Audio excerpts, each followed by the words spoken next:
أعوذ بالله من الشيطان الرجيم. بسم الله الرحمن الرحيم. الحمد لله الذي أنزل على عبده الكتاب ولم يجعل له عوجا قيما لينذر بأسا شديدا من لدنه ويبشر المؤمنين الذين يعملون الصالحات أن لهم أجرا حسنا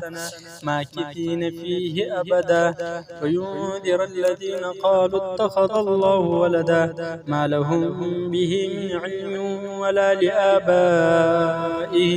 كبرت كلمة تخرج من أفواههم إن يقولون إلا كذبا فلعلك باخع نفسك على آثارهم إن لم يؤمنوا بهذا الحديث أسفا إنا جعلنا ما على الأرض زينة لها لنبلوهم أيهم أحسن عملا وإنا لجاعلون ما عليها صعيدا جرزا أم حسبت أن أصحاب الكهف والرقيم كانوا من آياتنا عجبا إذ أوى الفتية إلى الكهف فقالوا ربنا آتنا من لدنك رحمة وهيئ لنا من أمرنا رشدا فضربنا على آذانهم في الكهف سنين عددا ثم بعثناهم لنعلم أي الحزبين أحصى لما لبثوا أمدا نحن نقص عليك نبأهم بالحق إنهم فتية آمنوا بربهم وزدناهم هدى وربطنا على قلوبهم إذ قاموا فقالوا ربنا رب السماوات والأرض لن ندعو من دونه إلها لقد قلنا إذا شططا هؤلاء قوم اتخذوا من دونه آلهة لولا يأتونا عليهم بسلطان بين فمن أظلم ممن افترى على الله كذبا وإذ اعتزلتموهم وما يعبدون إلا الله فأووا إلى الكهف ينشر لكم ربكم من رحمته ويهيئ لكم من أمركم مرفقا وترى الشمس إذا طلعت تزاور عن كهفهم ذات اليمين وإذا غربت تقرضهم ذات الشمال وهم في فجوة منه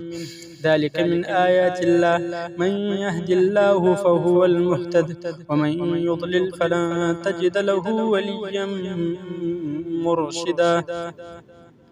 وتحسبهم أيقاظا وهم رقود ونقلبهم ذات اليمين وذات الشمال وكلبهم باسط ذراعيه بالوصد لو اطلعت عليهم لوليت منهم فرارا ولملئت منهم رعبا وكذلك بعثناهم ليتساءلوا بينهم قال قائل منهم كم لبثتم قالوا لبثنا يوما أو بعض يوم قالوا ربكم أعلم بما لبثتم فابعثوا أحدكم بورقكم هذه إلى المدينة فلينظر أيها أزكى طعاما فليأتكم برزق منه وليتلطف ولا يشعرن بكم أحدا إنهم إن يظهروا عليكم يرجموكم أو يعيدوكم في ملتهم ولن تفلحوا إذن أبدا وكذلك أعثرنا عليهم ليعلموا أن وعد الله حق وأن الساعة لا ريب فيها إذ يتنازعون بينهم أمرهم فقالوا ابنوا عليهم بنيانا ربهم أعلم بهم قال الذين غلبوا على أمرهم لنتخذن عليهم مسجدا سيقولون ثلاثة رابعهم كلبهم ويقولون خمسة سادسهم كلبهم رجما بالغيب ويقولون سبعة وثامنهم كلبهم قل ربي أعلم بعدتهم ما يعلمهم إلا قليل فلا تمر فيهم إلا مراء ظاهرا ولا تستفت فيهم منهم أحدا